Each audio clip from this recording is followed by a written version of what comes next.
ዓለም ላይ የመጀመሪያውን ሉዓላዊነት የመሰረተችው ሀገር ኢትዮጵያ ነች። እውቀት ሃይማኖት የለውም።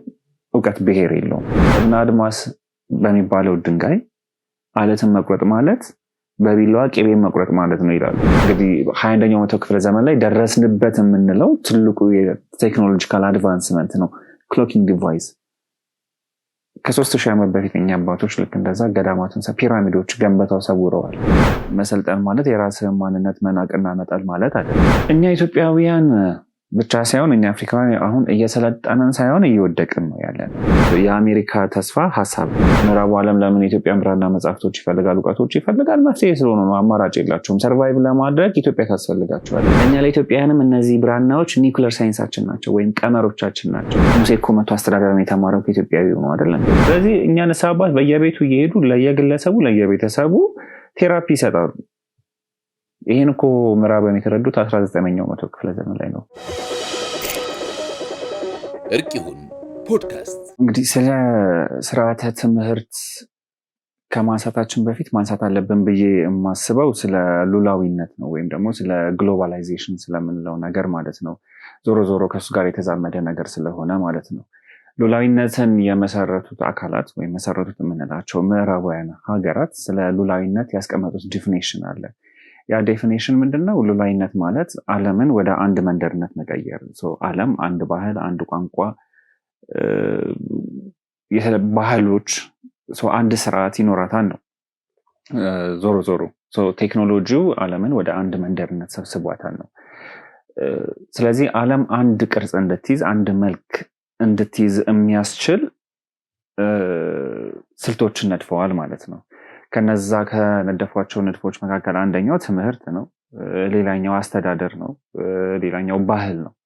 ባህል ስንል ባህልን የሚፈጥሩበት ደግሞ የራሳቸው የሆነ ስትራቴጂ ያላቸው። ለምሳሌ መገናኛ ብዙሃንን እና ፊልሞቻቸውን ብታይ ሜይንሊ ትኩረት አድርጎ የሚሰራው ምንድነው? ዓለም ላይ አንድ ባህል መፍጠር ነው። አንድ ምዕራባዊ ባህል መፍጠር ማለት ነው። የትምህርት ስርዓቱን ስታየው ደግሞ ጭንቅላታችንን ወይም ደግሞ ይሄ ንቃተ ህሊናችንን ምዕራባዊ በሆነ መንገድ መቅረጽ ነው።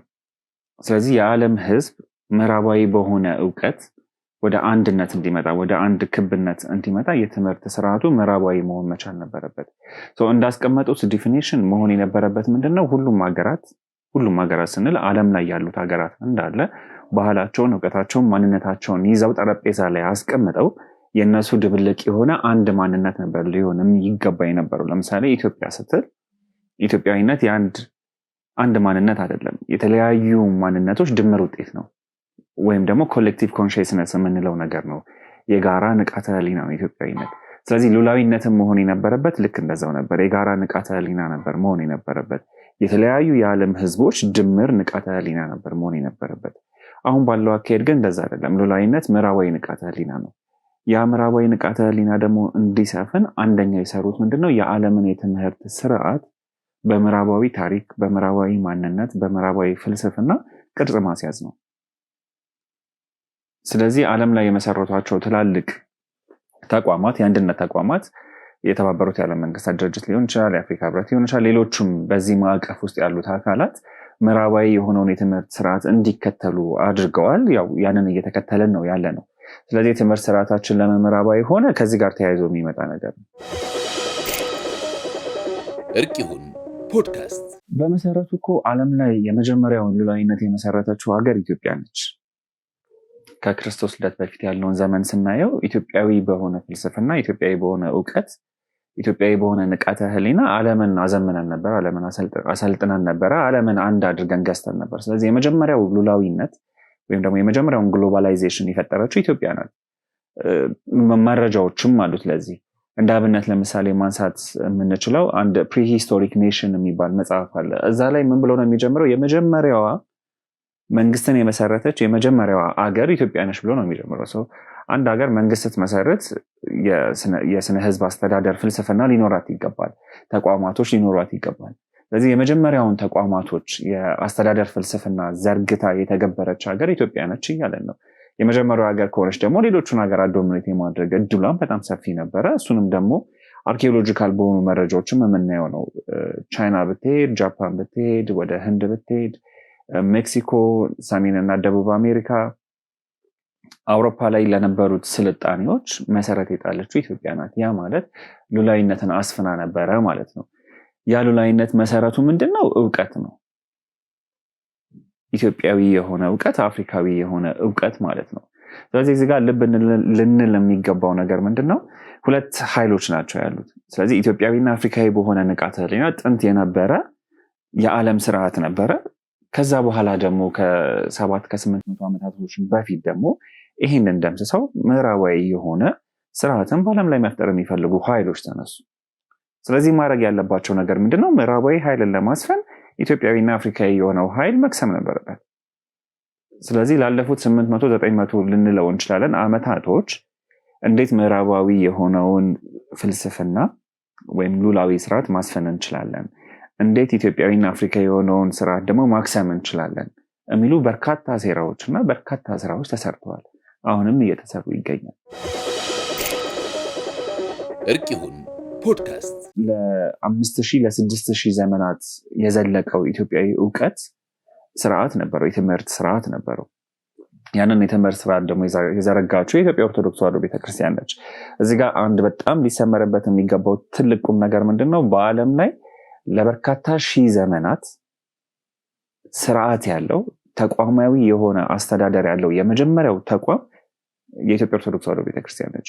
ዓለም ላይ 1000 ዘመናትን ያለፈ ተቋም የለም። በነገራችን ላይ የትምህርት ተቋም የለም። 2000 ዘመናትን የተሻገረ የትምህርት ተቋም የለም።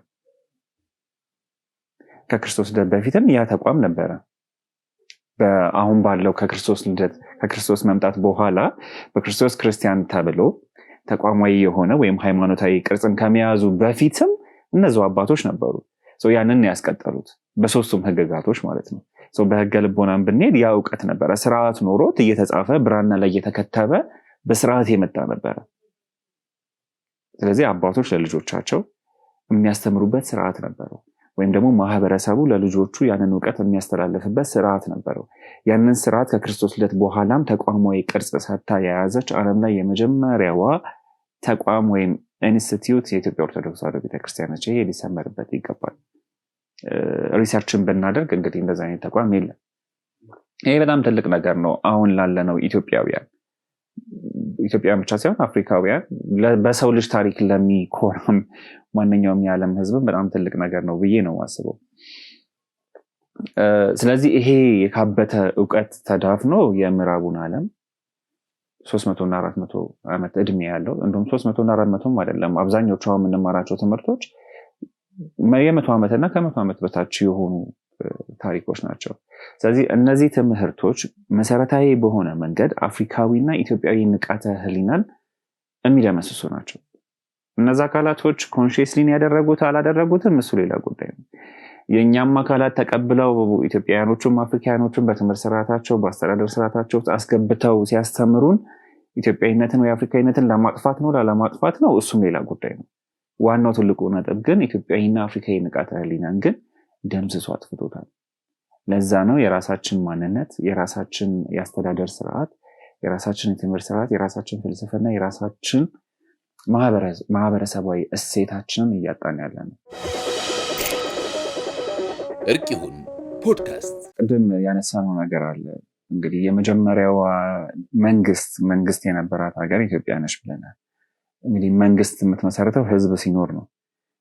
ከህዝብም ደግሞ የተደራጀ ስርዓት ያለው ህዝብ ሲኖር ነው። የተደራጀ የአስተዳደር ስርዓት ያለው ህዝብ ሲኖር ነው። እና ኢትዮጵያ ለዓለም ስልጣኔ መሰረት ነች። አዎ መሰረት ነች። እኔ በግሌ ማምነው ምንድነው መሰለ፣ የኢትዮጵያ ኦርቶዶክስ ተዋሕዶ ቤተክርስቲያን ለዓለም ስልጣኔ መሰረት ነች ብዬ አምናለሁ። ምክንያቱም አብዛኞቹ ጥበቦችና እውቀቶች የመነጩት ከቤተክርስቲያኗ ሊቃውንት ነው፣ ወይም ደግሞ ከቤተክርስቲያኗ የትምህርት ስርዓት ውስጥ ነው እነዛ እውቀቶች ጎልብተው የወጡት። እነዛ ሊቃውንቶች የኢትዮጵያ ልጆች ናቸው፣ የኢትዮጵያ ልጆች ናቸው። የአፍሪካ ልጆች ናቸው፣ የአፍሪካ ልጆች ናቸው። ይህን ስንል ግን በመሰረታዊ የሆነ ሁሉም ኢትዮጵያዊ ደግሞ ሊረዳው የሚገባ ነገር አለ። እውቀት ሃይማኖት የለውም። እውቀት ብሔር የለውም። እውቀት ለሰው ልጅ የተሰጠ ነገር ነው። ስለዚህ ልንከፋፍለው አይገባም። እውቀትን የኦርቶዶክስ እውቀት፣ የሙስሊም እውቀት፣ የፕሮቴስታንት እውቀት፣ የአማራ እውቀት፣ የትግሬ እውቀት፣ የብሩንዲያዊ ወይ የካሜሮናዊ እውቀት፣ የኢትዮጵያዊ እውቀት ብለን ዲፋይን ልናደርገው አንችልም። እውቀት ለሰው ልጅ የተሰጠ ነገር ነው። ያንን የተሰጠንን ነገር አጎልብቶ መጠቀም ግን እንደያንዳንዳችን አቅም ይወሰናል ማለት ነው። ስለዚህ የተሰጣቸውን አቅም አጎልብተው ተፈጥሮን ተረድተው ከእግዚአብሔር ጋር መልካም ግንኙነትን ፈጥረው እውቀት አጎልብተዋል። የኢትዮጵያ ኦርቶዶክስ ተዋሕዶ ቤተክርስቲያን ልጆች ጥንት ከነበረው ነገር አኳያ አንጻር ስንመለከተው ማለት ነው። በሀገር ደረጃ ስንመለከተው ደግሞ ከቤተክርስቲያኗም ውጭ ባሉ ደግሞ ሌሎችም ባህሎች ሌሎችም ተቋማት ውስጥ እንደዚሁ የፈለቁ እውቀቶች አሉ ማለት ነው። ስለዚህ ቅድም እንዳልኩ ኢትዮጵያዊነት የጋራ ንቃተ ህሊና ነው ብያለሁኝ። እንደ ሀገር ስናየው ሁሉም አካላት ሁሉም ባህሎች ያጎለበቱት የጋራ የሆነ ኢትዮጵያዊ ልንለው የምንችለውና እውቀትና ስልጣኔ ደግሞ አለ። በዛ ውስጥ የአንበሳውን ድርሻ የኢትዮጵያ ኦርቶዶክስ ተዋሕዶ ቤተክርስቲያን ትወስዳለች። እነዚህ ስልጣኔዎች ለዓለም ስልጣኔ መሰረት ሆነዋል ስንል እንዴት የሚለው ጥያቄ ከዛ ጋር ተያይዞ መምጣቱ አይቀርምና ምሳሌዎችን ማንሳት እንችላለን። እርቅ ይሁን ፖድካስት ማንሳት ከምንችላቸው በርካታ ነገሮች መካከል ሁለት ነገሮችን ማንሳት እንችላለን። ስነ ህንፃውንና የስነ ህዋን ማንሳት እንችላለን። ስነ ህክምናውን ማንሳት እንችላለን። ኪነ ጥበቡን ማንሳት እንችላለን። በጣም ዘርፈ ብዙ ነገሮችን ማንሳት እንችላለን። ከስነ ህንፃ ግንባታ ጋር በተያያዘ ለምሳሌ እነ ላሊበላ እነ ይምርሃነ ክርስቶስም ሌሎችም ውቅር አብያተ ክርስቲያናት የተሰሩበትን መንገድ ስናየው አሁን ዓለም ያልደረሰባቸውን እጹብ ድንቅ የሆኑ ነገሮችን እናያለን። እነ ላሊበላ እንዴት ተሰሩ? እንግዲህ ማዕድናትን በመጠቀም ለምሳሌ አንድ እብነ አድማስ የሚባል ማዕድን አለ። ሊቃውንቱ ሲናገሩ ምን ይላሉ? እብነ አድማስ በሚባለው ድንጋይ አለትን መቁረጥ ማለት በቢላዋ ቅቤን መቁረጥ ማለት ነው ይላሉ። ሃርድነሱ ከፍተኛ ስለሆነ ያ ማዕድን እሱን ተጠቅመው እንግዲህ የስነ ህንፃ ግንባታዎችን ይገነቡ ነበረ። ይሄ እንግዲህ የማዕድን እውቀትን ይፈልጋል። የስነ ማዕድን እውቀትን ይፈልጋል። ዝም ብሎም የመጣ ነገር አይደለም። ጥናት አለው፣ ምርምር አለው፣ ኤክስፐሪመንት አለው። አፕላይድ ወደ ሆነው ነገር ወስደው ነው እንግዲህ ያንን ግንባታ የገነቡበት። ሌሎችም ምሳሌዎች እናንሳ። ናብሌስ የሚባል ማዕድን አለ። ናብሌስ የሚባለው ማዕድን በላሊበላ ቅዱስ ላሊበላ ንጉስ ላሊበላ አብያተ ክርስቲያናቶቹ ተጠቅሞበታል። እንዴት ነው የተጠቀመበት? ናብሌስ የሚባለው ማዕድን ድምፅን የማመቅና ድምፅን መልሶ የነጸብራቁን የመስጠት ነገር አለው። ስለዚህ በላሊበላ ውስጥ በተለያዩ አንግሎች ላይ እነዛን ድንጋዮች እነዛን ማዕድናቶች በማስቀመጥ ድምፅን አጉልቶ የማውጣት ክህሎት እንደነበራቸው ይነገራሉ። እርቅ ይሁን ፖድካስት ለምሳሌ ብርቅ የሚባል ማዕድን የከበረ ማዕድን ነበር። ይምርሃነ ክርስቶስ ውስጥም ነበረ። እሱ ደግሞ ምን አይነት ባህሪ ያለው? ብርሃንን ያምቅና መልሶ ብርሃን የመልቀቅ ኃይል ነበረው። ስለዚህ እሱን ተጠቅሞ እነዛ ማዕድናቶች ከተው ብርሃን የመፍጠር ዋሻዎች ውስጥ እነዛ ህንፃዎች ውስጥ ብርሃንን ይፈጥሩ ነበረ፣ ብርሃን ያንጸባርቁ ነበረ። ይሄን የመሳሰሉ ስልጣኔዎች ነበሩ። እንግዲህ ብርሃን አምፑል መቼን የተፈጠረው ምዕራቡ ዓለም ላይ የምንለውን እንግዲህ የምናውቀው የተመርነው ነገር ነው። ስለዚህ በዛ ገና ጥንት ከክርስቶስ ልደት በፊትም ከክርስቶስ ልደት በኋላም ከ3000 ከ4000 ዓመት በፊት የኛ አባቶች የከበሩ ማዕድናትን ተጠቅመው ብርሃንን መፍጠር ችለው ነበር። ስለ ብርሃን ካነሳን ሌላ አንድ መረጃ አለ። ተጨማሪ ሪሰርች ጥናት የሚፈልግ መረጃ ቢሆንም ግን ጠቃሚ ነው ብዬ አስባለሁ።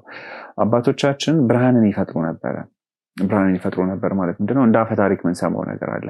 እገሌ የሚባል ገዳም ውስጥ እገሌ የሚባሉ አባት እጃቸውን ያበሩ ነበር፣ ጣታቸውን እያበሩ ይጸልዩ ነበረ የሚባሉ ታሪኮችን እንሰማለን። ይሄ ታሪክ ብቻ አይደለም፣ አፈ ታሪክ ብቻ አይደለም፣ እውነትም ነው። መጽሐፈ ብርሃን የሚባል ጥንታዊ መጽሐፍ አለ። እዛ ላይ በስነስርዓት የተቀመጠ ነገር ነው።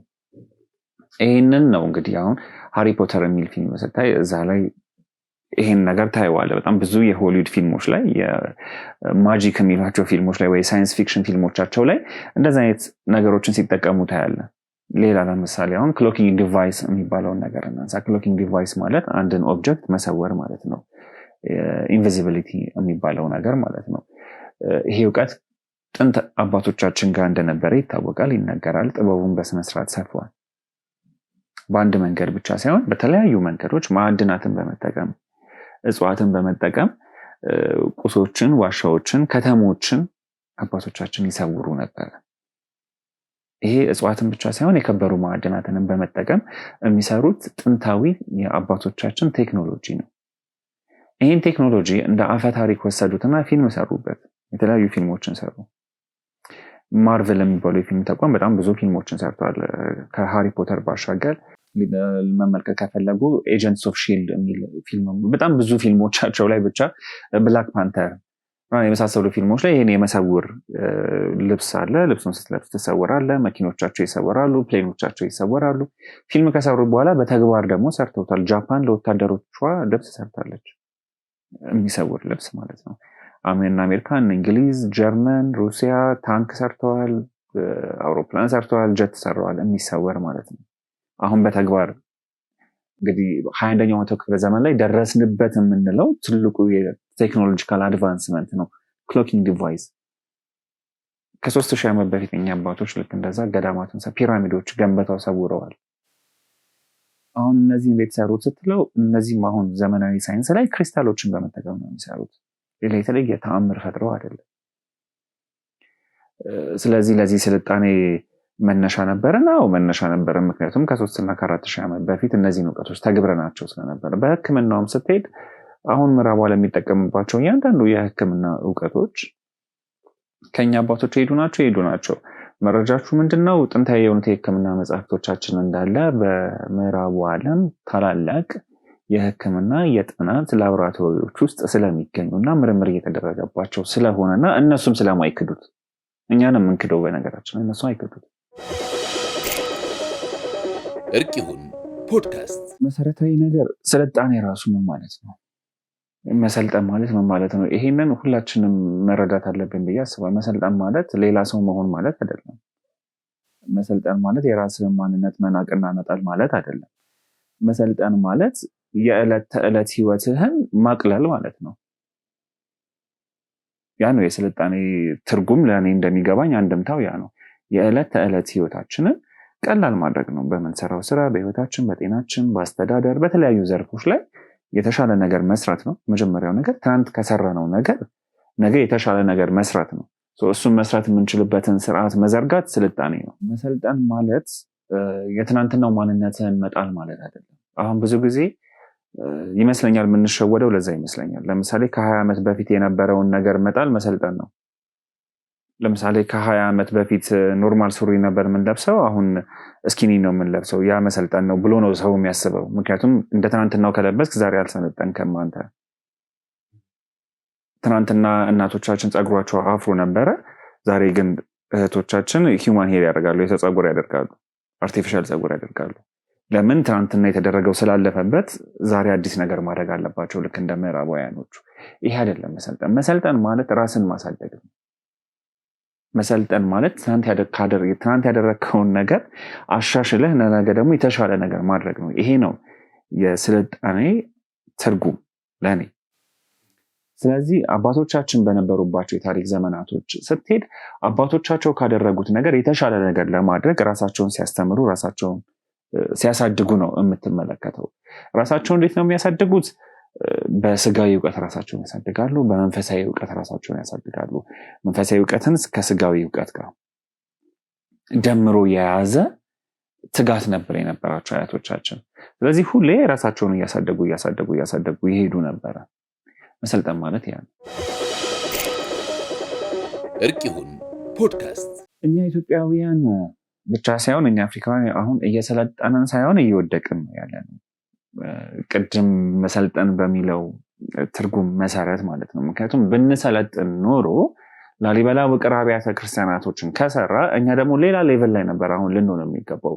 ኢትዮጵያዊ ሄኖክ በዛ ዘመን እንግዲህ ከክርስቶስ ደብረ 3000፣ 4000፣ 5000 ዓመት በፊት እነ ቅዱስ ሄኖክና ሌሎቹም በርካታ የስነ ህዋ ሊቃውንቶች ስለ ዓለማት በጣም ብዙ ምርምሮችን አድርገው በጣም ብዙ ጥልቅ የስነ ህዋ እውቀቶችን ጽፈው አበርክተዋል። እኛ ብንችል እሱን አፕግሬድ ማድረግና ማሳደግ ነበር የነበረብን። እኛ ግን እሱን እንኳን እያወቅነው አይደለም፣ እንዳለም አናውቅም። ሲነግሩንም ተረት ነው የሚመስለን። ይሄ መውደቅ ነው፣ መሰልጠን አይደለም። ሌላው ለምሳሌ አያቶቻችን ስለ ህዋ በተለያዩ ዓለማት ላይ ወይም ደግሞ በተለያዩ ሰማያት ላይ ስለሚኖሩ ፍጡራኖች ምናምን ጽፈዋል። ዛሬ የኛ ትውልድ ነው እናንተ ስለ ዩፎ ስለ ኤሊያንስ ምናምን ቁጭ ብለን የዩቲዩብ ኮንስፓይሬሲ ነው የምናየው።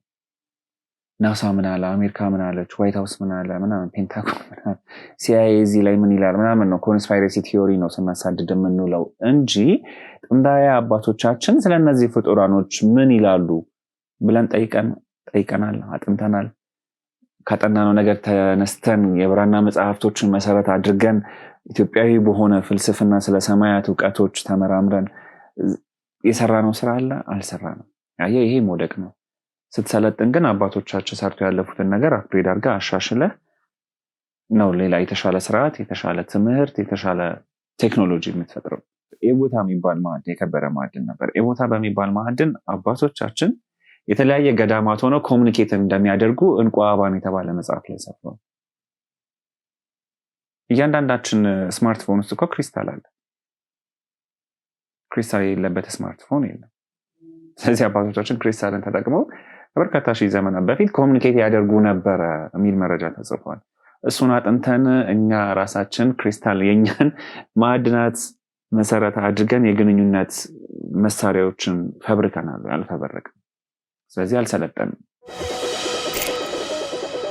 እርቅ ይሁን ፖድካስት። ትምህርት ከስነ ምግባር ጋር የሚያያይዘው ነገር ምን አለ?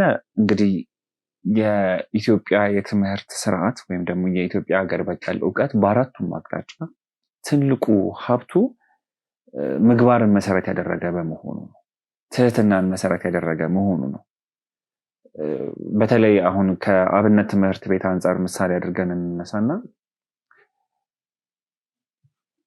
ሁለት ምሳሌዎችን ከተሳሳትኩኝ እታረማለሁ። ይሄ የኔ የግል አቋም ነው።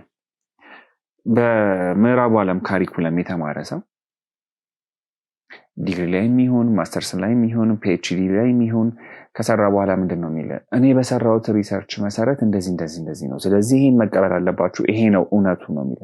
እኔ ነው የሚለ ግላዊነትን ነው የሚሰጥ። ወደ ኢትዮጵያና ወደ አብነት ትምህርት ቤት ላይ ና አባቶቻችን እንዳስተማሩት መሰረት አባቶቻችን እንዳስተማሩት እንደተማር ነው እንደተማርኩት ብሎ ይነግራል እንጂ አንድ የአብነት ተማሪ አንድ የቅኔ መምህር እኔ ባጠናሁት ጥናት መሰረት አይደለም። አየህ፣ ከዚህ ነው የሚጀምረው። ልብህ ክፍት መሆን መቻል አለበት። ልብህ መሰበር መቻል አለበት። ምንድነው እንደሚባለው ኢምፒቲ ካፕ መሆን መቻል አለበት። ስለዚህ የአብነት ትምህርቱ ያንን ይሰጣል። አንድ ሌላ ምሳሌ እናንሳ። አሁንም ይሄ የኔ የግል አቋም ነው። አብነት ትምህርት ቤት ላይ የአብነት ተማሪዎች ይለምናሉ። የሚለምኑት ለምንድን ነው? ቤተክርስቲያኗ ወይ ማህበረሰቡ ለነዛ ተማሪዎች ቁራሽ እንጀራ አጥቶ ነው የሚያስተምራቸው? በሳቱ ቤተክርስቲያን እኮ የራሷ የሆነ መሬት አላት፣ የራሷ እርሻ አላት። ምግብ መስጠት አንሳ አይደለም። እርሻ እንዴት እንደሚታረስ ያስተማረች ቤተክርስቲያን ለአገልጋዮቿና ለተማሪዎቿ አርሳ ማብላት አቅቷት አይደለም። ልጆቹ ወጥተው እንዲለምኑ የሚደረገው ለምንድን ነው? አንደኛ ልባቸው እንዲሰበር፣ ትህትናን እንዲያጎለብቱ። ትክክለኛ ስልት ነው ስልት አይደለም፣ እሱ ራሱን የቻለ ነገር ነው። ያኔ በነበረው ዘመን ግን እነዛ የአብነት ተማሪዎች ወጥተው በሰው ፊት ቆመው መለመናቸው ትህትናን እንዲያጎለብቱ ነው። ኢጓቸውን ነው ባላንስ እያደረጉ የነበረው ቤተክርስቲያኗ ወይም ደግሞ የአብነት ትምህርቱ ያንን ነበር ሲያደርግ የነበረው። ልጆቹ እያደጉ ሲሄድ እኮ አይለምኑም። በነገራችን ላይ እቴጌ ምንትዋብ እኔ አፍሪካ ባለፉት ዘመናቶች አፍሪካ አፈራቻቸው ከሚባሉ ሊቅ መካከል አንዱ ናቸው ለእኔ እቴጌ ምንትዋብ። ምክንያቱም ዘመናዊ የሆነ የትምህርት ስርዓት የዘረጉት እሳቸው ናቸው። ገና ፊደል ሲቆጥር ልጁ ይለምናል። የቅኔ ተማሪ ሲሆን እኮ ያ ልጅ ጠጅ ነው የሚቀርብለት። ከፍ ሲል ውሃ፣ ጠላ፣ ጠጅ እያለ ነው የሚሄደው። እንደው ከመጠጥ አቅም እንኳን ከምግቡም ከመኝታውም ከሚሰጠውም ነገር አንጻር እንደ ትምህርት ደረጃው እያደገ ነው የሚሄደው። የቅኔ ተማሪ ሲሆን ያ የለመነው ልጅ ሀምብል ነው የሚሆነው። ምክንያቱም በሰው ፊት ቆሞ ለምኖ ነው ያደገው፣ ዝቅ ብሎ ነው ያደገው። ስለዚህ በአብነት ትምህርት ቤት ውስጥ ተምረው ወጥተው ለምነው የአብነት ትምህርት ተምረው ነገስታት የሆኑ ኢትዮጵያውያን ዝቅ ሲሉ እንጂ አምባገነን ሲሆኑ አላየም። ግን ከትላልቅ የምዕራባዊ የዩኒቨርሲቲ ተቋማት ትላልቅ ማዕረጎችን ይዘው የተመረቁ አፍሪካ ውስጥም ሊሆን ይችላል፣ የትም ሊሆን ይችላል። አምባገነን ሲሆኑ ነው እያየን ያለ ነው። እንግዲህ እርቅ ይሁን ፖድካስት አሁን የኢትዮጵያ የምንለው የትምህርት ስርዓት ሲጀምር ልጆች ላይ ሲጀምር ልጆቹን ትህትና ከማስተማር ነው የሚጀምረው። መሰረቱ የአብነት ትምህርት ነው። የአብነት ትምህርት ላይ የመጀመሪያው ነገር የምትማረው ትህትና ነው። ሁለተኛ ማገልገል ነው። የምትማረው ልታገለግል ነው። ስለዚህ እንደየደረጃ ታገለግላለህ። ለምሳሌ ገዳማቶች ውስጥ የአብነት ትምህርት በሚሰጥባቸው ገዳማትና አብያተ ክርስቲያናቶች ውስጥ ልጆች፣ ተማሪዎች፣ ወጣቶች ያገለግላሉ። ንባብ ከሆነ የሚያነባው ከሱ ከፍ ያሉትን አበገደ ከሆነ እየቆጠረ ያለው ዳዊት የሚያነቡትን ልጆች ያገለግላል። ዳዊት የሚያነቡት የቅኔ ተማሪዎችን ወይ ከፍ ያሉትን የዜማ ተማሪዎችን ያገለግላሉ። እንደየደረጃቸው ሲኒየሮቻቸውን ያገለግላሉ። ስለዚህ ማገልገል የሚባለውን ነገር ተምረው ስለሚወጡ አመራር ቢሆኑም ሊያገለግሉ እንደሚቀመጡ ስለሚያውቁ በቅን ልቦና ነው የሚያገለግሉት። ስለዚህ ይሄ የማገልገልን የትህትናን ነገር አጎልብተው ነው የሚመጡት። እውቀት ብቻ አይደለም የሚሰጠው። ስለዚህ በሰው ልጅ ስርዓት ውስጥ በሰው ልጅ የአእምሮ ስርዓት ውስጥ እንግዲህ ዘመናዊም ሳይንስ የሚናገረው ነገር አለ፣ የኛ ጥንታዊ አባቶች ደግሞ የሚሉት ነገር አለ። ስጋ፣ ነፍስና መንፈስ አለ ብሎ ነው እንግዲህ የሚነግሩን አይደል? እነዚህ ሶስት ነገሮች ባላንስ ማድረግ አለባቸው መሪ ስትሆን። እርቅ ይሁን ፖድካስት ቀላል ምሳሌ ማንሳት እንችላለን። እኔ ራሴን ምሳሌ አድርጌ ላቅርብልህ። እኔ የአብነት ትምህርት አልተማርኩኝም። ስለዚህ ኬጂ ነው የገባሁት። ከዛ ጀምሮ ያለውን የትምህርት ሁኔታ ተከትያለሁኝ። ትልቁ የሚገጥመኝ ችግር አሁን ምንድነው? ትኩረት ማድረግ አልችልም። ትኩረት ማድረግ በምፈልገው ደረጃ ነገሮች ላይ ትኩረት አለ ቶሎ ዲስትራክትድ ሆናለሁኝ። በህይወቴም ሳጠናም ስጽፍም ስመራም ምንም ነገር ሳደርግ ትኩረት የማድረግ ክህሎቴ ደካማ ነው ይመስለኛል። የብዙዎቻችን ችግርም ያ ነው። ትኩረት የማድረግ ክህሎታችን በጣም ደካማ ነው። ይሄ የትምህርት ስርዓቱ የሰጠን አንደኛው ድክመት ነው ብዬ ነው የማስበው። አብነት ትምህርት ላይ እንምጣ። አብነት ትምህርት ላይ ገና ሲጀምሩ ይመስለኛል እስከ ዳዊት ድረስ ወይም እስከ ወንጌል ወይ እስከ ዳዊት ድረስ ያሉ ተማሪዎች አንድ ላይ ተሰብስበው ነው የሚማሩት። ፊደል ከሚቆጥረው ጀምሮ ዳዊትን እስከሚማረው ደረጃ ድረስ ያሉ ተማሪዎች ማለት ነው። ሁሉም የየራሱን ነው። አንዱ ያዜማል፣ አንዱ ሁሉም የየራሱን ይጮሃል፣ ሁሉም የየራሱን ይናገራል፣ ሁሉም የየራሱን ያጠናል። አንደኛውን ዲስትራክት አያደርገውም። ፊደል የሚቆጥረው ዳዊት የሚያዜመውን ዲስትራክትድ አያደርገውም፣ ያም ይሄኛውን ዲስትራክትድ። ሁሉም የራሳቸው ትምህርት ላይ ትኩረት አድርገው የራሳቸውን ነገር ይሰራሉ። መምህሩም በዛ የትምህርት ስርዓት ውስጥ አድገው የመጡ በቅተው የመጡ ስለሆኑ የዛን ሁሉ ተማሪ ለየብቻ ሰምተው አናላይዝ አድርገው ያርማሉ። እኩል የዛን ሁሉ ተማሪ ማለት ነው። ይሄ ትኩረት የማድረግ ክህሎትን ለማጎልበት የመጣ ነገር ነው እንጂ አሁንም ቢሆን ቤተክርስቲያኗ መሬት ጠቧት አይደለም። ያን ሁሉ ሰው ተማሪ አንድ ቦታ ላይ ሰብስባ የምታስተምረው ትኩረት የማድረግ ክህሎትን ለተማሪዎቿ ስትሰጥ ነው። ስለዚህ እነዛ ተማሪዎች በህይወታቸው ውስጥ በጣም ሰክሰስፉል ናቸው። አብነት ዳዊት ደግሞ የወጡ አብዛኞቹ በኪነ ጥበቡ የምንሄድ በአመራርም በምርምርና ጥናት ለምሳሌ ባለፉት 60 ዓመታቶች የተነሱ ኢትዮጵያን ሊቃውንትን ብናያቸው አብዛኞቹ በዚህ የትምህርት ስርዓት ውስጥ የወጡ ናቸው። እነ ቅጣው እጅጉን ማየት እንችላለን እኮ በዚህ የትምህርት ስርዓት ውስጥ የወጡ ሰዎች ናቸው። ትኩረት የማድረግ አቅማቸው ከፍተኛ ስለሆነ በተማሩበት ዘርፍ ላይ ውጤታማ ናቸው። እነ ሐዲስ ዓለማየሁ ፍቅርን እስከ መቃብርን የመሰለ ትልቅ የስነ ጽሁፍ ስራ ትኩረት ማድረግን ይፈልጋሉ እኮ እሱን መጽሐፍ። ያ የትምህርት ስርዓት የሰጣቸው ነገር ነው። ልዩነታችን ያ ወይም ልዩነቱ ያ ነው። የሀገር በቀል የትምህርት ስርዓትና የምዕራባዊ እውቀት ማለት ነው። ስለዚህ መንግስትም ሊሆን ይችላል ፖሊሲ ላይ የትምህርት ስርዓት ላይ የሚሰሩ ሰዎች ማመዛዘን ያለባቸው ይሄንን ነው። እኔ ወላጅ ከሆንኩኝ ለልጆች የሚጠቅመው የትኛው ነው ሚለውን መጠየቅ ይመስላል። እርቅ ይሁን ፖድካስት ስለ ሉላዊነት አንስተን ነበረ። ኢትዮጵያ የሆነውን ሉላዊ ስርዓት ለማዳከም ምዕራባዊ የሆኑት ኃይሎች ተነስተዋል ብለናል። ስለዚህ የእኛን ስርዓት ለመጣላችን እንደ አንድ መንስኤ የምናየው እነሱን ነው። እነሱ የተለያዩ ስራዎችን ሰርተዋል ነው። በተለያየ ዘመናት ላይ የተለያዩ ስራዎችን ሰርተዋል። በፊት የሚያደርጉት ምንድነው? መተው ቀጥታ ቅርሶችን ይመዘምራሉ፣ ቅርሶችን ያቃጥላሉ፣ እንደዛ አይነት ስርዓቶችን ነበር የሚከተሉት። ከዛ ደግሞ መሬትን መድፈር፣ ሉዓላዊነትን መድፈር፣ እነዚህ ነበሩ። ከዛ በኋላ ግን በጣም አደገኛው ነገር ምንድነው? ንቃተ ህሊናችንን መድፈር። በፊት ብራናዎቻችን ላይ ነበር ዘመቻው፣ አሁን ግን ንቃተ ህሊናችን ላይ ነው። ወይም ደግሞ ይሄ ኒዮ ኮሎኒያሊዝም የምንለው ነገር ማለት ነው። መሬቱን ምናምን ትተው ንቃተ ህሊናችንን የማጠብ አይምሯችንን የማጠብ ስራዎችን ነው እየሰሩ ያሉት። በጣም ብዙ ቢሊየን ዶላሮችን ደግሞ ለዚህ ያፈሳሉ። አንደኛው እየተጠቀሙበት ያለው መሳሪያ ሆሊውድ ነው፣ ፊልሞቻቸው፣ ዘፈኖቻቸው። ሁለተኛው የትምህርት ስርዓቶቻቸው ናቸው። ሶስተኛው የአስተዳደር ስርዓታቸው፣ የኢኮኖሚ ስርዓታቸው ወይም የምጣኔ ሀብት ስርዓታቸው። ሁሉም የአስተዳደር እና የማህበረሰባዊ ስርዓቶች እንዳለ የእኛን ንቃተ ህሊና ለማጠብ የተዘጋጁ ናቸው፣ ወይም ደግሞ ለሱ እንደ መሳሪያ ነው የሚጠቀሙባቸው። እኛ ፈቅደናል ወይ? ፈቅደናል።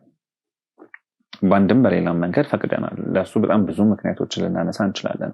እነሱን ብቻ ተጠያቂ ማድረግ አንችልም። እኛም በራሳችን ስንፈት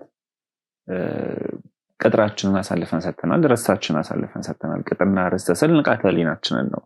ንቃተ ህሊና ከአባት ወደ ልጅ ይተላለፋል በነገራችን ላይ። ስለዚህ ከአባቶቻችን የወረስነውን ኢትዮጵያዊ የሆነ እውነተኛ ሐቀኛ ንቃተ ህሊና አስደፍረን አሳልፈን ሰጥተናል። ስለዚህ ያ በመሆኑ እንደፈለጉ እየፈነጩበት። እርቅ ይሁን ፖድካስት አንድ ምሳሌ ልስጥህ። ኦባማ የአሜሪካ መሪ በነበረበት ሁለተኛው ዙር ላይ በሚመራበት ወቅት ላይ አንድ ፕሮጀክት በዋይት ሃውስ በኩል አጽድቀው ነበረ፣ ብሬን ኢኒሺየቲቭ የሚባል። ይሄ ፕሮጀክት ዓላማው ምንድን ነው? ንግግሩም ቆንጆ ነው ያን ያደረገው ፕሮጀክቱን ይፋ ሲያደርጉ ማለት ነው። መሰረታዊ ነገር ምንድን ነው? አሜሪካ ሀያል ሀገር እንድትሆን ወይም ደግሞ ሀያልነቷን አስቀጥላ እንድትቀጥል ወጣቶቻችን ማሰብ መቻል አለባቸው። ሀሳብ ማፍለቅ መቻል አለባቸው። የአሜሪካ ተስፋ ሀሳብ ነው። አሁን እሱ ያለው ነው ማለት ሀሳብ ነው። ስለዚህ ወጣቶቻችን እንዲያስቡ ጤነኛ መሆን መቻል አለባቸው። አይምሯቸው ጤነኛ መሆን መቻል አለበት። ስለዚህ አይምሯቸው ጤነኛ እንዲሆኑ ከአይምሮ ጋር ለተያያዙ ችግሮች ደግሞ መፍትሄ መስጠት መቻል አለብን። ወይም ደግሞ ለአይምሮ ህመሞች መፍትሄ መስጠት መቻል አለብን። ለምሳሌ አሜሪካኖች በብዛት ከሚሰቃዩባቸው በሽታዎች አንዱ ድብርት ነው፣ ወይም ዲፕሬሽን የምንለው ነገር ማለት ነው። አብዛኞቹ ወጣቶቻቸው በዲፕሬሽን ውስጥ ይሰቃያሉ። ለምን? እሱ ራሱን የቻለ ሌላ ጉዳይ ነው። ምናልባት ሌላ ጊዜ ልንነጋገርበት እንችላለን። ስለዚህ ወጣቶቻችን የድብርት መድኃኒት አግኝተው ከድብርት ተላቀው ነፃ ሆነው አስበው አሜሪካንን ማልማት መቻል አለባቸው ብለው ዓለም ላይ አሉ የተባሉ የኒውሮ ሳይንስ ባለሙያዎችን ተቋማቶችን ሰብስበው በጣም ብዙ ቢሊዮን ዶላሮችን ኢንቨስት አድርገው ጥናት ጀምረው ነበረ። እስካሁን መፍትሄ አላገኙም፣ ውጤታማ አይደሉም። ብዙ ከአይምሮ ጋር የተያዙ ነገሮች ላይ ማለት ነው። ኢትዮጵያ ውስጥ አንድ ብራና መጽሐፍ ማንሳት እንችላለን። ቀላል ምሳሌ፣ አልዛይመር የሚባል በሽታ ለመድኃኒት ያላገኙለት አፍልሆ የሚባል መጽሐፍ አለኝ ነገር ለዛ መፍትሄ የሚሆን። ስለዚህ ዓለም ላይ የተባሉ እንግዲህ እነዛ ታላላቅ ምሁራን ተሰብስበው ያ ሁሉ ቢሊዮን ዶላር ምናምን ወጥቶ ያ ሁሉ ጊዜ ባክኖ ውጤት ያላገኘው ነገር ኢትዮጵያ ውስጥ በአንድ የብራና መጽሐፍ መፍትሄ ያገኛል እያለን ነው። ስለዚህ ዋጋው ያን ያህል ነው። ስለዚህ መፍትሄ ካላገኙ እነዚህ ሰዎች አማራጫቸው ምንድነው? መጥተው ያንተን እውቀት መውሰድ ነው። እውቀት አለኝ እንዳትል እውቀት አለው አይሉህም። ገብተዋል። ኢቨን እኮ ስለ ቅርስ ያለንን አመለካከት እኮ ቀይረውታል። ቅርስ ነው እንዲታይ ነው ብለው እኮ ሙዚየም ውስጥ ኮፒ አድርገው ነው የሚያስቀምጡልህ እንጂ ውስጡ ያለውን ነገር እኮ ኳንቲፋይ እንድታደርገው ራሱ እኮ አይነግሩም ወይ አያሳዩም። ብራና መጽሐፍቶች በየሙዚየም በየተለያዩ ቦታዎች ላይ ተቀምጠው ልታይ ትችላለህ። እንድናያቸው አይደለም እኛ የምንፈልገው፣ እንድንጠቀምባቸውና እንድንገለገልባቸው ነው የምንፈልገው። ተረዳኝ። ስለዚህ ምዕራቡ ዓለም ለምን የኢትዮጵያን ብራና መጽሐፍቶች ይፈልጋል? እውቀቶች ይፈልጋል። መፍትሄ ስለሆነ ነው። አማራጭ የላቸውም። ሰርቫይቭ ለማድረግ ኢትዮጵያ ታስፈልጋቸዋለች። ኢትዮጵያ እውቀት ያስፈልጋቸዋል። ኮሮና እኮ እንግዲህ እያየን ነው። መፍትሄ አላገኙለትም። መፍትሄ እያገኘን ነው ይላሉ እንጂ አላገኙለትም። አብዛኞቹም በተለያዩ ዘርፍ ላይ ያሉትን ነገሮች ያገኙት ከኢትዮጵያ ነው። ወደፊትም ፍለጋቸው የሚቀጥለው ኢትዮጵያ ውስጥ ነው። ለምን? እውቀት ስላለው፣ ጥበብ ስላለው። እርቅ ይሁን ፖድካስት አሜሪካ ውስጥ የተለያዩ ተቋማትን ማንሳት እንችላለን። ለምሳሌ ቀመሮችን እናንሳ። ብዙ ጊዜ የምንሰማው ነገር አለ አይደል? የኮካኮላ ቀመር አይታወቅም። በቃ በኮካኮላ ቦርድ ወይ የኮካኮላ አካላቶች ብቻ የሚታወቅ ቀመር አለ። ከኒውክሌር ጋር የተያያዙ ቀመሮች አሉ። አሳልፈው አይሰጡም። ለምንድነው የማይሰጡ? የኃይላቸው መሰረት እሱ ስለሆነ ነው። ገብተዋል? ለእኛ ለኢትዮጵያውያንም እነዚህ ብራናዎች ኒውክሌር ሳይንሳችን ናቸው ወይም ቀመሮቻችን ናቸው። ጥንት ኃያል ስንሆን እነሱ መሰረት አድርገን ነው የሆን ነው። እነሱን ነው አሳልፈን እየሰጠን ያለ ነው። የፈቷቸዋሉ፣ ያልፈቷቸዋሉ፣ የማይፈቷቸዋሉ፣ በኢትዮጵያኖች ብቻ ደግሞ የሚፈቷሉ። ምናልባት ኢትዮጵያ ነገ ኃያል ስትሆናለች ስንል እንግዲህ እሱን መሰረት አድርገን እርቅ ይሁን ፖድካስት እውቀት በሁለት መልኩ ማየት እንችላለን። እንግዲህ ኢትዮጵያኖች በፊት የነበሩ ሊቃውንት የሚያምኑት ነገር አለ። የሚያምኑት ነገር ምንድነው? እንግዲህ የሰው ልጅ የተፈጠረው በእግዚአብሔር አርአያና አምሳል ነው የተፈጠረው ብለው ነው የሚያምኑት። ከዝንጀሮ መጣን ብለው ስለማያምኑ ማለት ነው። ስለዚህ በእግዚአብሔር አርአያና አምሳል ተፈጠርን ሲሉ እግዚአብሔር የሰማይና የምድር ገዢ ነው። እኛ የሰው ልጆች ደግሞ ምድርን እንድንገዛ ነው የተፈጠርነው። ሰው ምድርን የምትገዛት ምድርን ስታውቃት ነው። ምድርን የፈጠራት ደግሞ ፈጣሪ ነው። ስለዚህ ከፈጣሪ ያንን እውቀት፣ ያንን ጥበብ፣ ያንን ብልሃት፣ ያንን ማስተዋል እንዲያገኙ ከፈጣሪ ጋር ግንኙነቶችን ይፈጥሩ ነበረ። ለዛም ነው ኢትዮጵያ እጆቿን ወደ እግዚአብሔር ትዘረጋለች የተባለው። ለማወቅም እጃቸውን ወደ እግዚአብሔር ይዘረጉ ነበር። እነ ቅዱስ ላሊበላ እጃቸውን በመዘርጋታቸው ያገኙት በረከት ነው ያ እውቀት።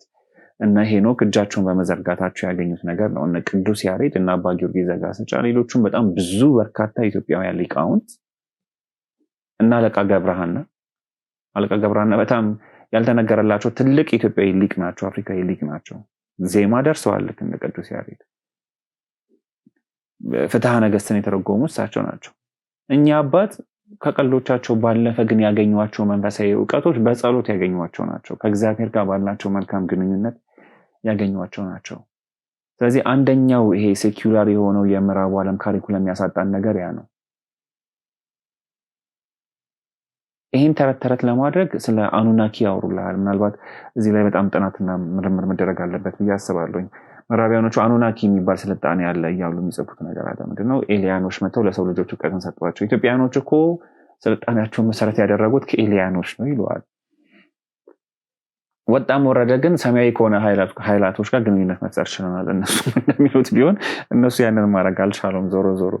ስለዚህ የኢትዮጵያውያን አባቶች ወይ አያቶቻችን የእውቀት ምንጫቸው ምንድን ነበረ? አንደኛውና መሰረታዊው ነገር እግዚአብሔር ነው። እግዚአብሔር ጋር ባላቸው መልካም ግንኙነት ያገኟቸው እውቀቶች አሉ።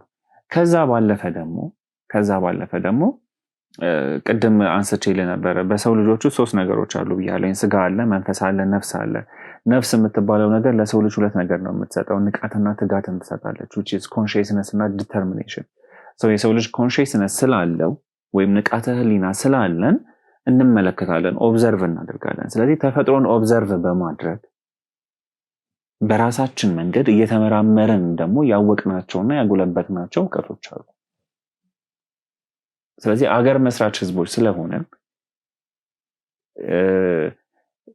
የአዳም ርስት ሀገር ስለሆነች የመጀመሪያ ህዝቦች ስለሆነን ብዙ ነገሮችን አስቀድመን የመመልከት፣ የማጥናት፣ የመመርመር እድሉ ነበረን። እነዛ ነገሮች ደግሞ በድንጋይ ላይ በብራና ላይ እየተጻፉ እየተመራመርንባቸው እያጎለበትንባቸው ነው። ቅብብሎች ስለነበረው ማለት ነው።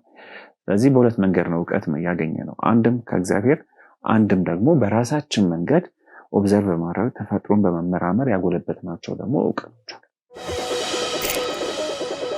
እርቅ ይሁን ፖድካስት ማለት ቅድም መልሼዋለሁ ወይም በተወሰነ መንገድ እውቀት ሰፊ ነገር ነው።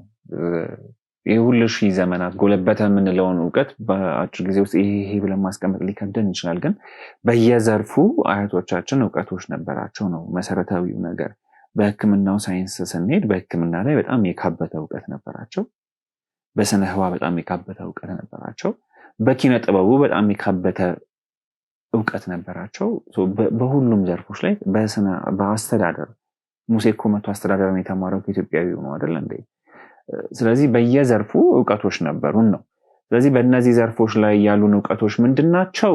መለስ ብለን ወደኋላ ማጥናትና መመርመር ይገባናል። ለዘመኑ በሚፈቅደው መንገድ ደግሞ እነሱን እውቀቶች የመሰብሰብ፣ የማጥናት፣ የመተርጎም እና የመተግበር ኃላፊነት ደግሞ ሁላችንም አለብን ማለት ነው። መሰረታዊው ነገር ግን እነዛ እውቀቶች እንዳሉ ማወቃችን ነው የመጀመሪያው ነገር። ስለዚህ በሁሉም ዘርፎች ላይ እውቀቶች አሉን። እውቀቶች አሉን። ለዛም ነው ራሳቸው ምዕራባውያን ሲጽፉ የመጀመሪያው ሀገር የስልጣኔ እናት እያሉ የጻፉት ማለት ነው። እርቅ ይሁን ፖድካስት። እውነት ለመናገር አሁን እነዚህን እውቀቶች የምንጠብቅበት ጊዜ ላይ ነን ብዬ አላስብም። ጊዜው ከባድ ስለሆነ እነዚህን እውቀቶች የምንጠቀምበት ጊዜ ነው ለመዳን። ግን እንዳልከው መጠበቁ የመጀመሪያው ነገር ቢሆንም ማለት ነው አያቶቻችን በጣም ብዙ መስዋዕትነትን ከፍለዋል። ተቃጥለዋል፣ ተርበዋል፣ ተጠምተዋል፣ ታርዘዋል፣ ብዙ ነገር ሆነዋል። እነዚህ መጽሐፍቶች ወደ እኛ ዘመን ላይ ለማድረስ እውቀቱን ራሱ ወደ እኛ ዘመን ለማድረስ በጣም ብዙ መስዋዕትነቶችን ከፍለዋል። ብራና በሚቃጠልበት ዘመን እኮ እውቀትን ለማስተላለፍ አባቶቻችን መጽሐፍቶችን ሸምድደው በአይምሮ ውስጥ ያሉ መጽሐፎች እኮ አሉ። አሁንም ድረስ በአይምሮ እየተላለፉ ያልተመዘገቡ መጽሐፎች አሉ። በነገራችን ላይ በቃ በቤተሰብ ውስጥ በጭንቅላት ብቻ እየተላለፉ ያሉ መጽሐፎች አሉ። ስለዚህ እነዚህን የመሰብሰብ የመተርጎም የማጥናት እና ወደ ተግባር የመቀየር ኃላፊነት ነው ያለብን። በመጠበቅ ብቻ ሳይሆን መጠቀምና መተግበር መቻል አለብን ካለንበት ወቅታዊ ሁኔታ። እርቅ ይሁን ፖድካስት። ስለ ባህል ከተነሳ አንድ ነገር ማለት እፈልጋለሁ። ብዙ ጊዜ ሌላው የፈለግኩት ነገር ስለሆነ ማለት ነው። የኢትዮጵያ ኦርቶዶክስ ተዋሕዶ ቤተክርስቲያን ከሃይማኖታዊ ነገሯ ይልቅ ባህሏ ይበልጣል ብለው የሚያንቋንሽሹ አካላቶች አሉ እና ለእነሱ መናገር የምፈልገው ነገር ምንድነው? አዎ የኢትዮጵያ ኦርቶዶክስ ተዋሕዶ ቤተክርስቲያን እጅግ የሚደንቅ ባህል አላት። ባህል ፈጥራለች። የትኛውም ተቋም ለሺህ ዘመናት ባህል የፈጠረ ተቋም የለም። ቅድም እንዳልኩ ባህል ምንድን ነው? ባህል እኮ አንድ አካል የሰው ልጆችን ለማስተሳሰር የሚፈጥረው ነገር ነው። የሰው ልጅ እርስ በርስ ሲተሳሰር፣ በስነ ልቦና ሲተሳሰር፣ በአኗኗር ዘይቤው ሲተሳሰር፣ በምጣኔ ሀብት፣ በአምልኮ ስርዓት፣ በትምህርት ስርዓት ሲዋሃድ ሲተሳሰር የሚፈጥረው ነገር ነው ባህል ማለት። የአኗኗር ዘይቤ ነው ባህል። ትልቁ ነጥብ ምንድነው? ያ የአኗኗር ዘይቤ ምን አይነት ዘይቤ ነው? ለሰው ልጅ ለባህሪው የሚስማማ ባህሪ ነው? ከእግዚአብሔር ጋር ላለው ስርዓትና ግንኙነት የሚስማማ ባህል ነው?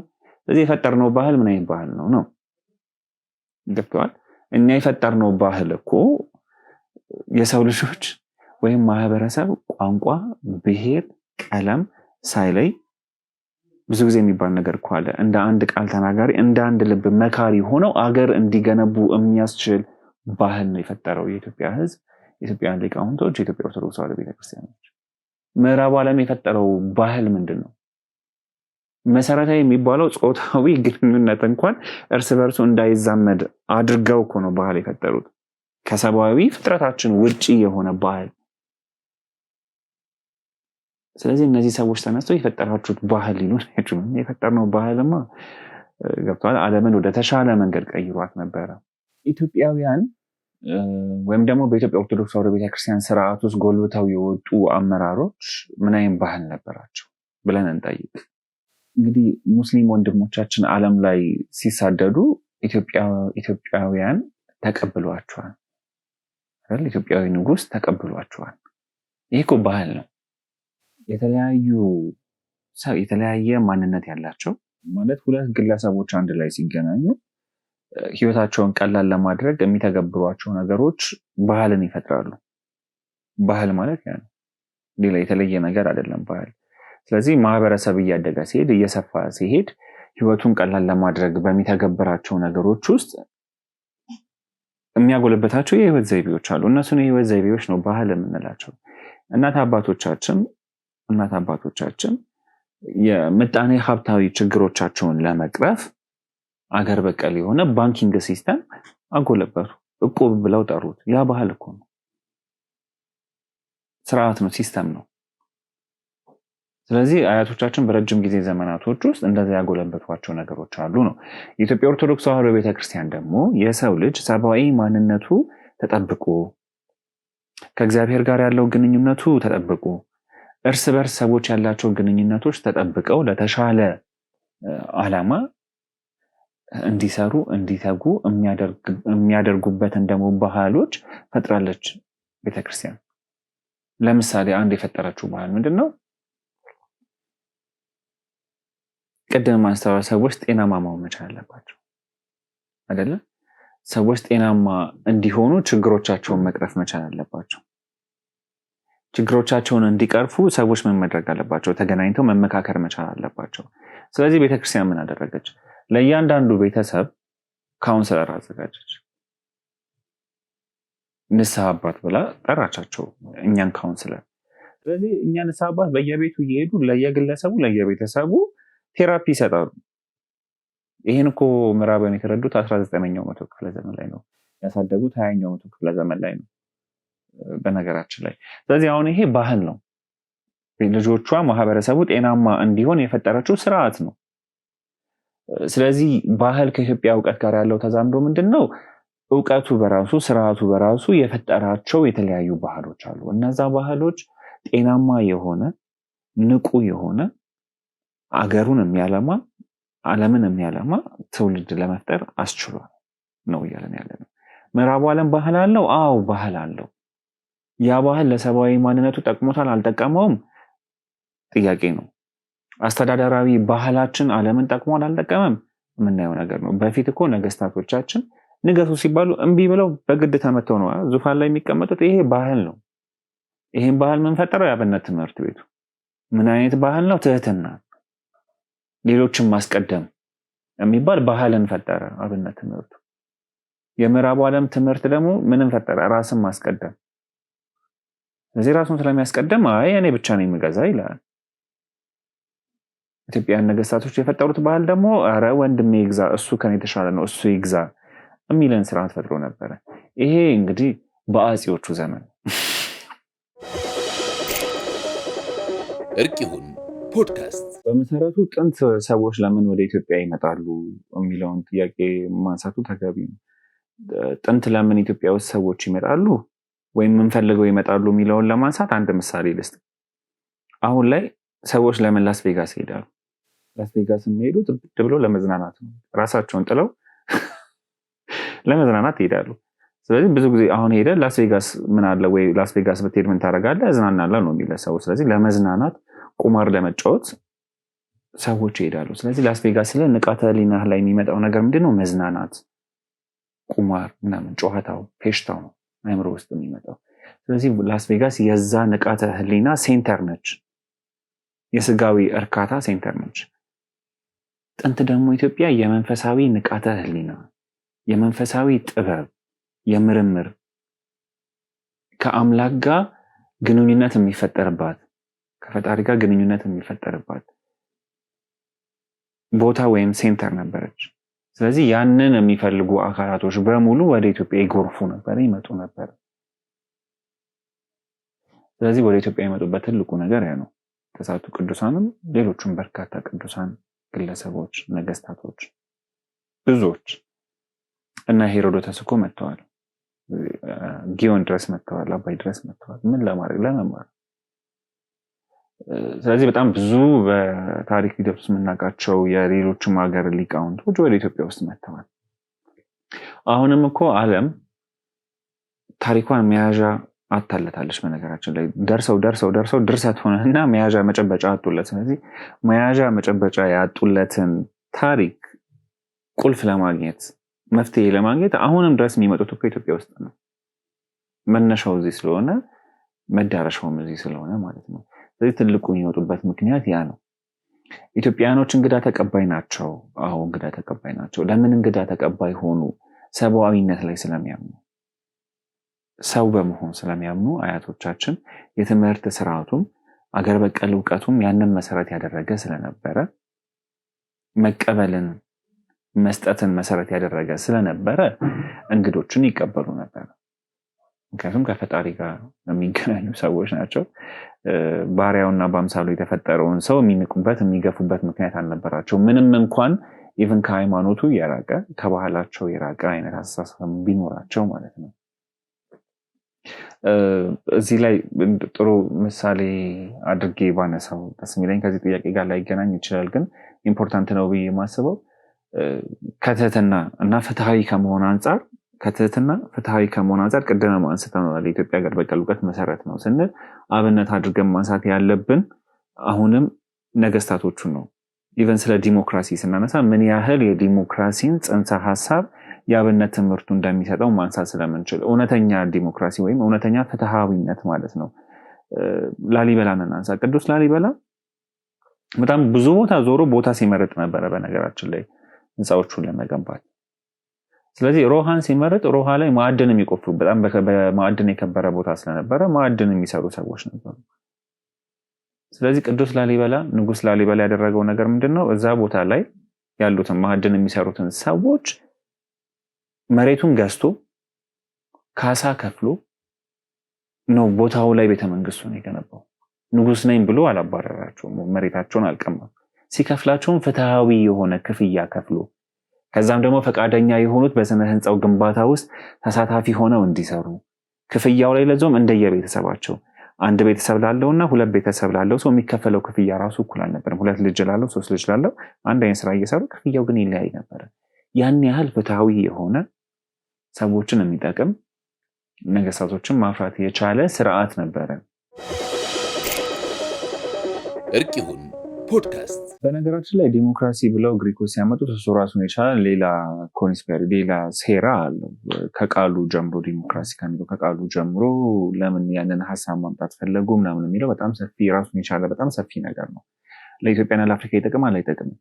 ስለዚህ ከቃል አጠቃቀማችን ይሄ ፍትሃዊነት ከሚለው አንጻር ብንሄድ ግን ፍትሃዊነት የሚለውን ነገር እንግዲህ ከራሱ ከፈጣሪያችን የተማርነው ነገር ይመስለኛል። ጌታችን መድኃኒታችን ኢየሱስ ክርስቶስ በምድር ላይ ሲመጣ ትልቁ ያስተማረው ነገር ፍትህን ነው፣ ፍትሃዊነትን ነው ያስተማረው ነገር ማለት ነው።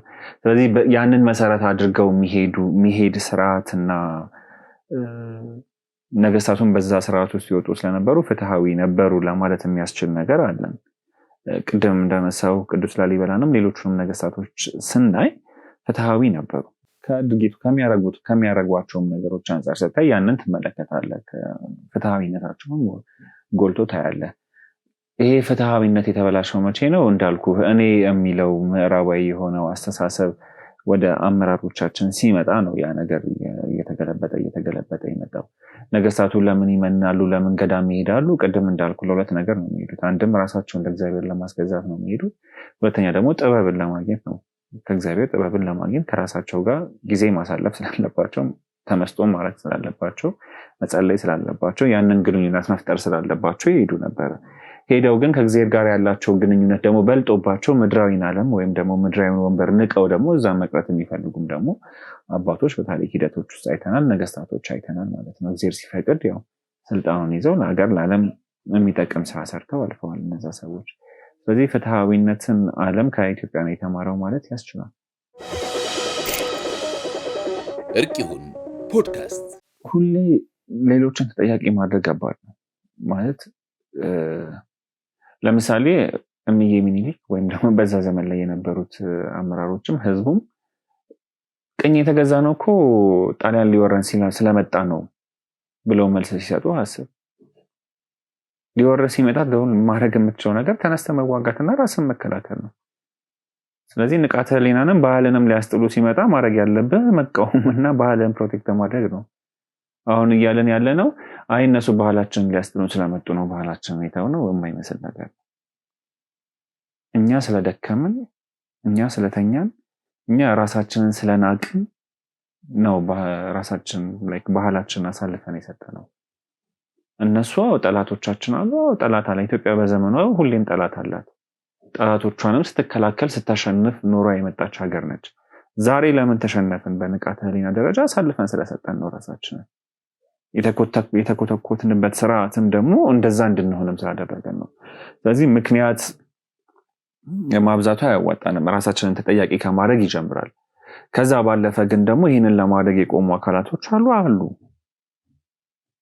ኒው ወርልድ ኦርደር የሚባል ነገር እኮ አይደል? ዓለም አዲስ የዓለም አገዛዝ የሚሉት ነገር ወይም አዲሱ የዓለም ስርዓት which is globalization ምዕራባዊ በሆነ ስርዓት ዓለምን አንድ አድርጎ መግዛት። አንድ ባህል ለመፍጠር ሌሎች ባህሎች መጥፋት አለባቸው፣ ግልጽ ነው። እርቅ ይሁን ፖድካስት። ብዙ ነገር ማለት ይቻላል፣ ግን በአጭሩ ለምሳሌ አሁን እንግዲህ ሰዎችን በስነ አእምሯቸው የተረጋጉ እንዲሆኑ ተብሎ ከሚመከሩ ነገሮች መካከል አንዱ ምንድነው? አሁን ላይ ሜዲቴሽን አይደለ? በቃ ምዕራቡ ዓለም የሚነግረን ሜዲቴት አድርጉ ምናምን ነው። እዚህም አዲስ አበባ ላይ እያየን ነው። ሜዲቴሽን እናስተምራለን ወይም ተመስጦ የምንለው ነገር ማለት ነው። ስለዚህ ራሳችንን ሰላማዊ ወደሆነ ነገር ለመክተት መንፈሳችንን ለማረጋጋት ተመስጦ ጥሩ ነው እያሉ ያሉት። ተመስጦን የኢትዮጵያ ኦርቶዶክስ ተዋሕዶ ቤተክርስቲያን አላስተማረችም ወይ? የግድ ቡዲዝም እና ሂንዱይዝም ውስጥ ያሉትን ፍልስፍናዎች ነው ወይ መከተል ያለብን ነው? ቤተክርስቲያን የራሱ የሆነ የተመስጦ ስርዓት አለ። ቅዳሴ እኮ ትልቅ የተመስጦ ስርዓት እኮ ነው፣ ካወቅንበት ማለት ነው። የቅዳሴ ዋነኛውና ትልቁ መሰረታዊ ነገር እንግዲህ ስጋና ደሙ ነው አይደል? እዛ ጋር ከመድረሳችን በፊት ልንደርስበት የሚገባ መንፈሳዊ ተመስጦ አለ። አካላችን መድከም አለበት፣ ነፍሳችን መጎልበት መቻል አለባት። ስለዚህ አካላችን ደግሞ ልክ አሁን ዮጋን ስታጠና ዮጋ ላይ የምታያቸው ነገሮች አሉ። ኢቨን ከአካል እንቅስቃሴ ጋር እንኳን ተያይዞ ያሉ። ለምንድነው እነዚህ የአካል እንቅስቃሴዎች ያስፈለጉት ብለህ ሰፊ ነገሮችን ማንሳት ትችላለህ። ለምንድነው ቅዳሴ ላይ 3 ሰዓት እንድንቆም የሚፈልገው? እጃችንን አመሳቅለን ሳንደገፍ ቀጥ ብለን እንድንቆም የሚፈልገው ለምንድነው? ለምንድነው የምንሰግደው? አብዛኞቹ እነዛ የሚጸለዩ ጸሎቶች፣ ዜማዎች እኮ እኛን ወደ ተመስጦ አርያምን እንድንመለከት በምናብ የሚያደርጉን ነገሮች ናቸውና ቤተክርስቲያን ውስጥ ካጠና ነው ካወቅ ነው በጣም ብዙ የስነ ልቦና የስነ አእምሮ ሀብቶች አሉ። በጣም ብዙ እውቀቶች፣ በጣም ብዙ ጥበቦች አሉ። ከቤተክርስቲያን ውጭ የሆነ የስነ ልቦና ፍልስፍና፣ ከቤተክርስቲያን ውጭ የሆነ የስነ ልቦና ሕክምና የለም ማለት እችላለሁ 100%። በእርግጥ እርቅ ይሁን ፖድካስት። አሁን እኮ ችግሩ የሚጠቅመንንና የሚጎዳንን የማወቅ ያለማወቃችን ጉዳይ ነው። ማለት የእግዚአብሔርን መኖር አምነህ ለእግዚአብሔር ራስን አስገዝተህ ከእግዚአብሔር ጋር መልካም የሆነ ግንኙነትን ፈጥረህ መልካም የሆነ እውቀትን ማግኘት እችላለሁ ብለህ ማመን አንደኛው አማራጭ ነው። አይ እኔ የመጣሁት ከዝንጀሮ ነው ብለህ አምነህ ደግሞ ዓለም ያዘጋጀልንን ወይም ደግሞ የሆነ ቡድኖች ያዘጋጁትን ደግሞ እውቀት ተምሬ ደግሞ እኖራለሁ ብለህ ማሰብ ደግሞ ሌላኛው አማራጭ። ሁለቱንም አማራጮች የተከተሉ ሰዎች አሉ በታሪክ ሂደት ውስጥ። በእግዚአብሔር መኖር አምነው ከእግዚአብሔር ጋር መልካም ግንኙነት ፈጥረው የእግዚአብሔርን እውቀት አውቀው ያለፉ ሰዎች አሉ። እና ሄኖክን ማንሳት እንችላለን። ከዛ ደግሞ ናሳን እናንሳ። ናሳ ከዝንጀሮ ነው የመጣ ነው ብሎ የሚያምኑ ሳይንቲስቶች ያሉበት፣ እንደዛ ብለው የሚያምኑ ሰዎች የጻፏቸውን ንድፈ ሀሳቦች የያዘ ተቋም ነው። በራሱ መንገድ አጥንቶ ደረስኩበት ያለው ነገር አለ። ሄኖክ የደረሰበትን ግን ናሳ ደርሶበታል ወይ ነው? አልደረሰበት። መጽሐፈ ሄኖክ ላይ ሌሎችም የመጽሐፈ ሄኖክ እስካሁን ዓለም የማያውቃቸው የመጽሐፈ ሄኖክ ክፍሎች ላይ ያሉ ሌሎችም ከስነ ህዋ ጋር የተያያዙ መጽሐፎች፣ ኢትዮጵያ የስነ መጽሐፎች ላይ ያሉ እውቀቶችን ስናይ ስቲል ዓለም ያልደረሰባቸውን እውቀቶች የሚናገሩ ጥንታዊ መጽሐፎች አሉ። ያ ማለት ይሄኛው ልቋል ማለት ነው። ስለዚህ የኢትዮጵያ እውቀት የኢትዮጵያ ስልጣኔ እግዚአብሔርን መሰረት ያደረገ ነው ወይ? አዎ እግዚአብሔርን መሰረት ያደረገ ነው። መንግስታችን ራሱ የእግዚአብሔርን መንግስት መሰረት ያደረገ ነው። እዚህ ላይ አንድ ምሳሌ ልንገርህ። ምናልባት ስለ ፋሽን ስለሚባል ስለ ፋሽን እናውራ። ነገስታቶቻችን የሚለብሱት ልብስ የእግዚአብሔርን ስርዓት እኮ መሰረት ያደረገ እኮ ነው። አክሲማሮስ የሚባለው መጽሐፍ ላይ እና የስነ ፍጥረት አንድምታ ላይ የሚያነሳው ነገር አለ። አዳም የምድር ገዢ ነህ ብሎ ሲሾም፣ ቅዱሳን መላእክትም ልክ እንደዛው ሲሾሙ እግዚአብሔር የሰጣቸው ልብስ አለ፣ ወይም ደግሞ ያለበሳቸው። ቅዱሳን መላእክት ለአዳም ያለበሱት ልብስ አለ። ያለበሱት ልብስ ልክ አሁን ነገስታቶች በትረ መንግስት ይዛሉ፣ ዝናር ይታጠቃሉ፣ ከላይ ካባ ያደርጋሉ፣ ቀሚስ አይደለ? ያ ሙሉ አንድምታ ትርጉም አለው። ሰማይ ላይ የነበረ ስርዓት ነው። የዛ ስርዓት ነጸብራቅ ነው ምድር ላይ የምናየው፣ እዚህ መንግስት ላይ የምናየው። ይሄንን የመሰረተችው ኢትዮጵያ ነች። ይሄ ባህል ነው። ይሄ ባህል ግን ከየት የመጣ ነው? ከሰማይ የመጣ ባህል ነው። ያንን መሰረት አድርገው ነው ነገስታቶቹ እንደዛ የሚለብሱ። አብዛኞቹ የኛ የኢትዮጵያን የስነ መንግስትም የስነ ህዝብም ሌሎቹም በርካታ ነገሮች ላይ ያለን እውቀት፣ ባህል፣ ሌሎች ተያያዥ ነገሮች ሰማያዊ የሆነውን ስርዓት መሰረት ያደረጉ ናቸው። ለዚህም በጣም ብዙ ማሳያዎችን ማንሳት እንችላለን። እንደ አንድ ማሳያም አሁን ያነሳነውን ነገር አንስተናል። ከነገስታቶቹ እንኳን የአልባሳት ስርዓት እንኳን ብንነሳ ሰማያዊ ስርዓት ያለው ነገር ነው፣ ተራ ነገር አይደለም። እርቅ ይሁን ፖድካስት ያለንበትን ዘመን ማወቅና መረዳት አለብን ብዬ አስባለሁ። ማለት ዝም ብለን መኖር የለብንም ብዬ ነው የማስበው። ዝም ብለን መኖር የለብንም ስለ በቃ በልተን ጠጥተን መኖር የሌሎች አካላት መጠቀሚያ መሆን መቻል የለብንም። ራሳችንን ማወቅ አለብን። የዓለምን ነባራዊ ሁኔታ ማወቅ መቻል አለብን። ዓለም ወዴት እየሄደች ነው? እኔ በዛ ውስጥ ያለኝ ድርሻ ወዴት ነው? እኔ ወዴት ነው እየሄድኩ ያለሁት? ወዴት ነው መሄድ ያለብኝ? እንዴት ነው መሄድ ያለብኝ? ለምንድን ነው የሚሄደው? ለምንድን ነው የተፈጠርኩት? ዓላማዬ ምንድን ነው? አሁን ባለንበት ዘመን ላይ የኔ ዓላማ ምንድን ነው? ምንድን ነው ኮንትሪቢዩት ማድረገው ለኢትዮጵያ፣ ለማህበረሰቤ፣ ለቤተክርስቲያኔ፣ ለዓለም ምንድን ነው ማበረከተው የሚሉትን ነገሮች በደንብ ማወቅና መረዳት አለብን ብዬ አስባለሁ።